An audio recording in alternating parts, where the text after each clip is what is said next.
Oi, pessoal, tudo bem com vocês? Começando o Conexão Legislativa de hoje aqui na Rede Alesp. A gente tem ouvido nas últimas semanas e nos últimos dias, falando sobre uma possível crise energética prevista agora para o ano de 2021, também ligada, claro, à crise energética. A gente fala sobre crise hídrica, não é? E esse é o tema de hoje do Conexão Legislativa. Mas, além disso, a gente vai abordar aqui como os dias, né, sistemas de informações geográficas podem ajudar justamente nesse processo. Quem me ajuda hoje por aqui é o Augusto César de Carvalho, especialista sênior em utilities. Tudo bem? Bem-vindo à Conexão Legislativa. Obrigado, Júlio. Tudo bem com você? Tudo bem, né? Mesmo nesse momento, caminhando, não é, Augusto? Eu comecei falando justamente sobre esses sistemas de informações que podem auxiliar muitas áreas e também pode auxiliar, por que não, esse momento, né? Ou melhor, para não chegar a esse momento de crise energética. Gostaria que você começasse contando para quem assiste agora o que são esses sistemas de informações geográficos. Olha, bom, hoje nós usamos computador para quase tudo, né? E quando a gente olha elétrico, a realidade, tudo que está no setor elétrico está presente no espaço, em algum lugar, né? Temos Itaipu no sul, Angra dos Reis, as linhas de transmissão, 140 mil quilômetros de linhas de transmissão. O que os sistemas geográficos de inteligência geográfica permitem é melhorar o contexto que a gente entende como elas se relacionam. Eu vou exemplificar. Por exemplo, se eu estiver pensando em uma usina fotovoltaica, setor que está em franco desenvolvimento no Brasil, o primeiro desafio que eu trabalho é descobrir quais são os locais ideais para esse empreendimento. Evidente, nisso não só o recurso solar, quanto o sol bate naquele local, mas também todo um conjunto de temas relacionados, como, por exemplo, se fica próximo de uma estrada da rede elétrica, se tem impactos tais que me impeçam de usar aquele local e outros tantos. É muito simples em geração e como procurar o melhor. Isso se transporta também para as outras, digamos, elos da cadeia do setor elétrico para a transmissão, como eu mais de 100 mil quilômetros de linhas de transmissão, quais são os que eu estou exposto de linha, descarga de como que eu faço para ir acompanhando se está crescendo essa vegetação que pode causar atualmente um incêndio, uma queimada, e pôr em causa a minha. Tudo que a gente trata, desde a geração até na outra ponta, a casa de cada um de nós, com consultores, está ligado para uma rede que desenvolve no espaço, ao longo da geografia. É nisso que entram os sistemas de informação geográfica, desde as funções mais básicas, de cadastrar até onde, até funções mais avançadas, possibilitadas pela tecnologia de hoje, como, por exemplo, prever o que é que vai acontecer. Um exemplo aqui, não pegando em geração do consumo, por exemplo, prever onde existem padrões de fraude, de roubo de energia que prejudicam a todos nós. E justamente, né, a gente vê, né, o uso da tecnologia a favor como esse, no sentido de você monitorar uma grande área, né?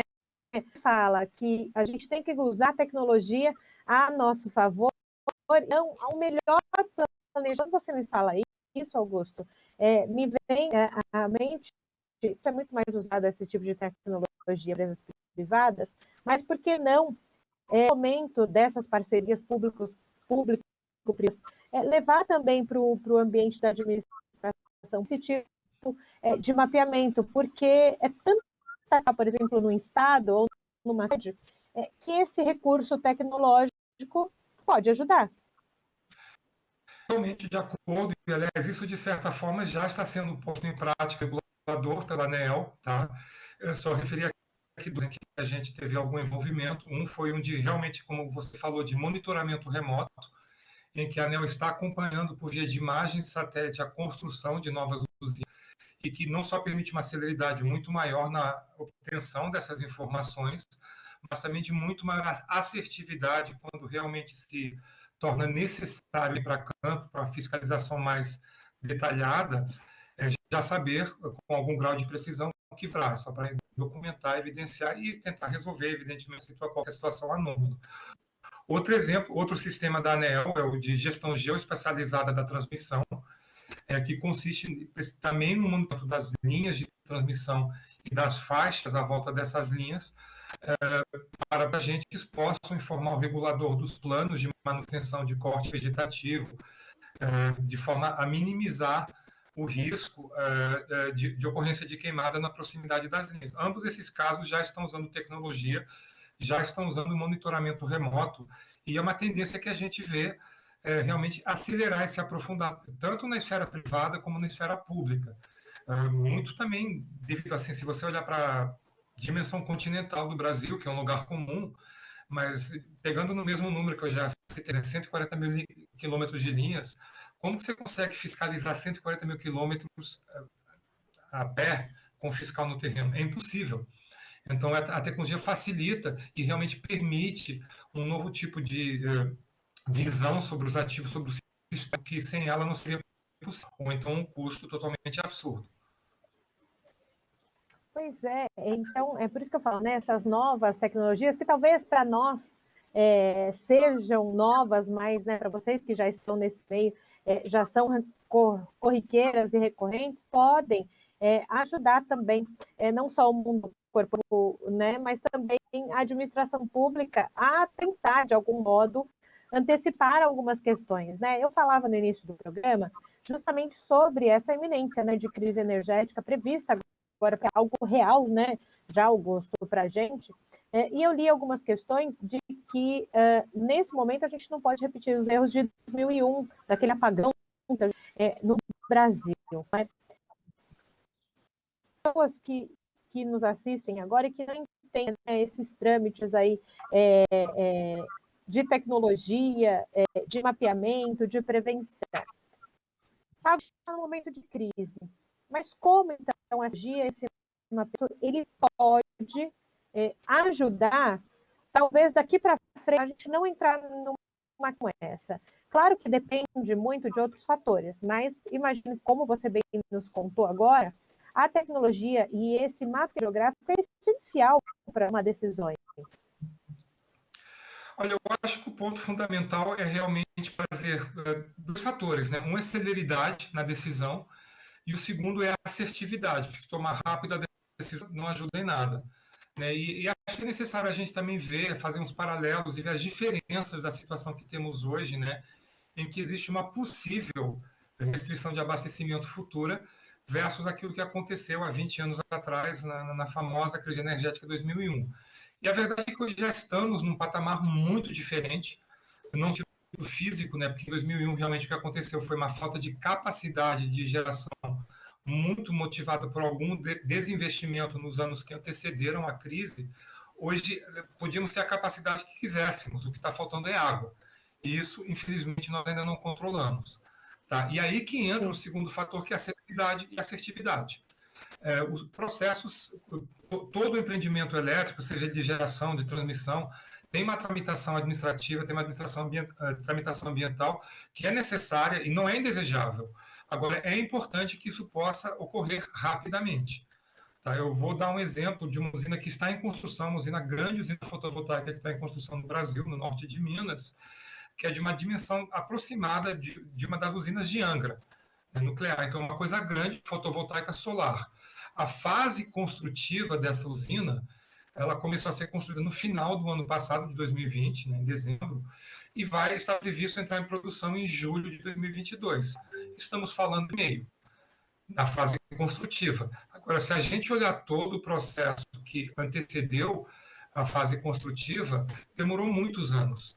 A questão que se coloca é como podemos realmente encurtar esse prazo, mantendo a assertividade legal, jurídica, regulatória, né? E como podemos usar a tecnologia para automação de processos, para reduzir o tempo de cálculos, melhorar e reduzir o tempo necessário para análises, para licenciamentos ambientais, para análises técnicas e outros temas afins. Tá? Então, esse é o desafio, e esse é um desafio que a tecnologia tem sabido corresponder, né? E parte do meu trabalho é precisamente também de mostrar, de tornar, difundir para os agregados, sejam eles privados ou públicos, habilidades que a tecnologia permite, como isso pode acelerar, facilitar e trazer mais assertividade para o trabalho deles. Isso que você fala é fundamental, da assertividade, né? Como você disse, claro que lá em 2001 é uma outra realidade, a gente ainda não fabrica água, né, Augusto, para que as coisas não funcionem, mas como você disse, ter a assertividade ou as outras questões no entorno da água propriamente dita, para poder, talvez, não chegar a um momento como esse. Ampliando um pouco a nossa discussão, a gente fala sobre a crise energética, que acaba sendo uma crise energética e hídrica também, mas eu queria ampliar com relação à questão ambiental aqui no país. E esse uso de tecnologia, né? A gente tem um país gigantesco, né? Que nem todo mundo fala, de dimensões continentais o nosso país, né? Como, então, por exemplo, no caso de desmatamentos, gosto muito falar sobre essa questão na Amazônia, em outros locais, como então essas tecnologias podem auxiliar os governos estaduais e municipais e afins nesse sentido, de se cuidar, de se preservar, por exemplo, a floresta amazônica, no caso lá da região norte, que a gente está falando. Como é que vocês entendem essa questão tecnológica e ambiental? Olha, vou começar pelo termo que você usou, que é perfeito, que é o monitorar. Né? O que a tecnologia, desde logo, nos permite é literalmente usar os olhos no céu, que são satélites, né? Para sabermos como está o território em cada momento.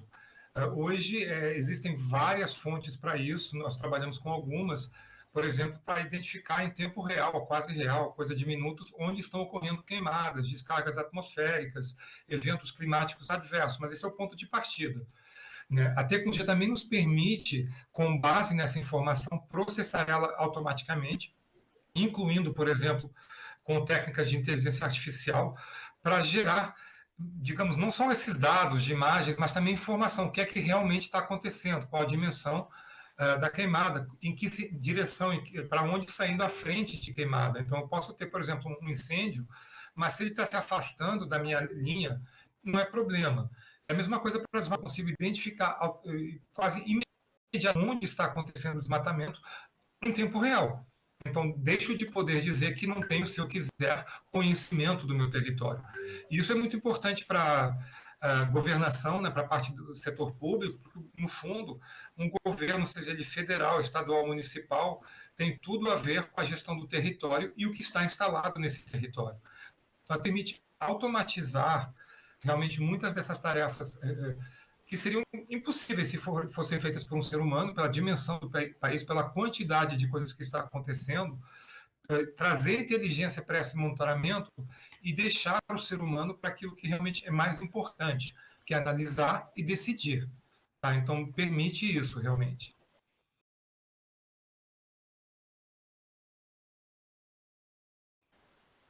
A mente, Augusto, essa questão de como, então, voltando novamente, quando a gente fala de empresas privadas, é muito mais fácil essa questão de se colocar em prática, isso que a gente está falando, do que quando a gente fala de governo, por N entraves, por N questões, por isso que você tem discutido muito hoje o quanto é importante essas parcerias público-privadas, né?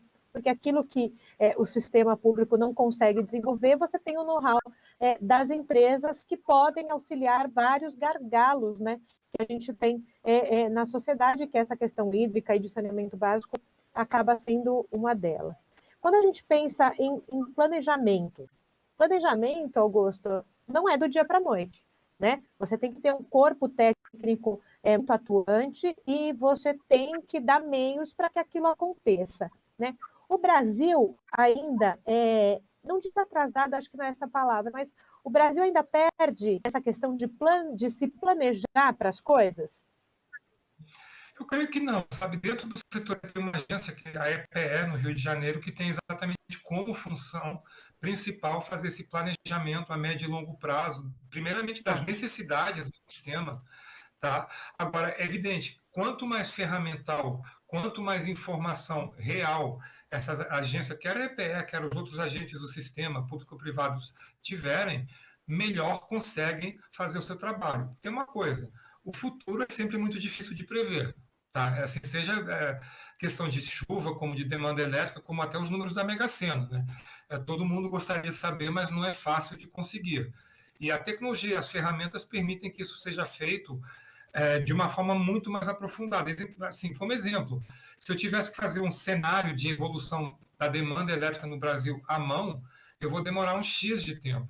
Só que se eu uso um conjunto de ferramentas que me automatizem, processem por computador isso, de repente, no mesmo tempo, eu consigo criar, e isso me permite analisar não um, mas 10 ou 12 ou 15 ou 20 cenários. Então, consigo ter uma visão muito mais holística das possibilidades e aí usar a minha inteligência como agente público, como agente privado, né, para decidir o que deve ser seguido face aos vários cenários e a probabilidade deles ocorrerem.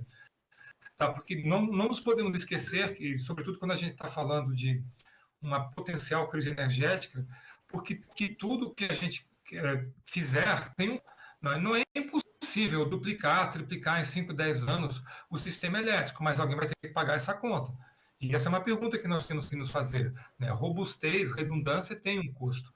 Né? Mas é muita volta disso. Acho que nós temos um bom planejamento, né? E, de novo, trazendo à tona a crise energética de 2001, lembrando que a ANEEL, o agente regulador, tinha sido criado apenas 5 anos antes. Né? Não tinha a maturidade que tem hoje, não tinha o conhecimento acumulado que tem hoje, e isso é verdade para grande parte dos órgãos, para todos os órgãos, na realidade, dentro do setor elétrico. O que acho que a tecnologia pode aportar realmente é mais e melhor informação que permita embasar melhores decisões. Isso é muito importante, ainda mais. Claro que tudo isso que a gente está falando é de suma importância, mas nesse momento em que se trata, né, de crise por causa da Covid-19, de N locais, né, N setores da nossa sociedade que são impactadas, se de novo nessa palavra de planejamento, não é, Augusto, é essencial, né? E eu sinto que também a Imagem Geossistemas, que é essa empresa na qual o socialista, aí está contando para a gente como funciona essa questão de análise e monitoramento, também vem de encontro não só a vários setores da economia que precisam ter esse planejamento, precisam entender como cuidar dos próximos passos aqui no país. Sim, totalmente. Nós, como empresa, né, nós trabalhamos de uma forma transversal, mas verticalizada. Então, cada área de negócio, tipicamente, tem os seus especialistas, governo federal, estado, no meu caso, de elétrica, colegas meus de saneamento, de outras áreas, porque realmente é necessário ter um conhecimento profundo para propor ao mercado, de novo, mercado para nós é agente privado, é tudo, né? Soluções que resolvam problemas. Tecnologia, pela tecnologia, de pouco serve. A tecnologia posta em prática para beneficiar, para alguma idade que traga valor à sociedade. E essa é a nossa... Isso eu acho que empresas, eu acho que tecnologia, empresas e tudo aquilo que facilite a vida da sociedade é muito importante. Né? A gente falou aqui de tecnologia, eu acho que ao mesmo tempo está falando de inovação. E não necessariamente, eu sempre repito aqui, não necessariamente inovar é fazer algo totalmente diferente daquilo que existe. Né? É talvez que dá muito certo para uma gama maior da população, e eu digo de população e de setores da nossa sociedade, né, Augusto? É totalmente verdade. A inovação nem sempre passa pela tecnologia. Muitas vezes é olhar ao contrário, né? Virar de cabeça para baixo esse paradigma e pensar como eu posso fazer, de que forma eu posso fazer diferente com aquilo que eu tenho. E como que eu consigo daí retirar também ganhos. Né? Eu acho que cada ator na sociedade, cada agente público ou privado tem, acho que esse objetivo último de melhorar a vida de alguém, né, ou de muitas pessoas, e a tecnologia dos vetores que pode ser usado para isso não é certamente o único. Né? Então, veja, se a gente consegue, usando nossa tecnologia, reduzir o número de ter uma melhor qualidade de abastecimento, que eu fico pessoalmente muito satisfeito que estou ajudando a vida das pessoas. Acredito que seja a esmagadora maioria dos agentes públicos ou privados tem também essa sensação. E agora, até para a gente está na reta final aqui do Conexão Legislativa, Augusto, para a gente entender como é que funciona essa plataforma de monitoramento e afins. Vocês têm, então, um sistema, pelo computador, usam um drone, porque eu acho que as pessoas ficaram curiosas, e eu gosto de trazer aqui os bastidores, né? Porque fala, gente, é tanta coisa para analisar, para mapear, como é que isso se transforma em dados, né? Olha, na realidade, a gente tem a plataforma que a gente representa no Brasil, da ESRO, mundial, nessa área, cobre tudo isso, tá? Vai desde aquelas funções que a gente pode achar menos interessantes ou inovadoras hoje, desde onde estão as coisas, realmente importante. Imagina que você passa luz em casa, né? O eletricista da companhia tem que saber onde é que ele vai encontrar. Né? Passando pelo monitoramento que pode passar, eu falei de satélite, mas também abarcamos drone, dados obtidos por aviões de asa fixa, dados de campo, uma coisa muitas vezes esquecida, né? Milhares de pessoas que trabalham no setor elétrico que estão no campo registrando cada vez mais em tablet, celular, que eles estão vendo evidências para permitir resolver. O que a tecnologia permite é trazer isso tudo para um repositório único que pode estar nos servidores da empresa, nos computadores da empresa, mas na nuvem, na cloud, né? E sobre essa informação processar para atingir algum fim. Por exemplo, a gente agora está com 2 projetos, para mim, muito interessantes, que já mencionei brevemente antes, onde pode estar acontecendo fraude, roubo de energia elétrica, que é uma conta que todos pagamos. Estamos usando inteligência artificial para isso, associado com imagens e satélites, associados com dados anônimos de telefonia celular. Né? Porque, por exemplo, se temos um edifício que fisicamente não está consumindo energia, mas conseguimos detectar que tinha 50 pessoas lá dentro, alguma coisa errada está acontecendo. Tá? E essa informação na posse das empresas de energia permite agir de uma forma muito mais assertiva, ir nos locais onde tem evidências e conseguem justificar essas evidências que pode ocorrendo algum tipo de fraude, de roubo de energia, o vulgo gato.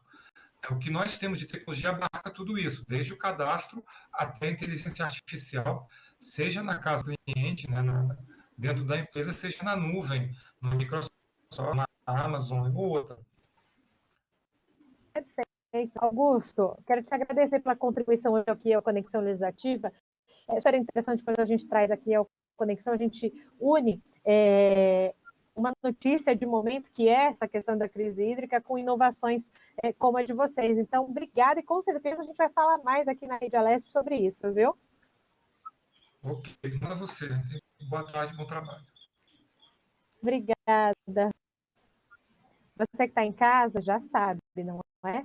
Quer rever esse programa? Corre lá no nosso canal do YouTube, compartilha, e a gente se encontra no momento aqui da Rede Alesp. Tchau!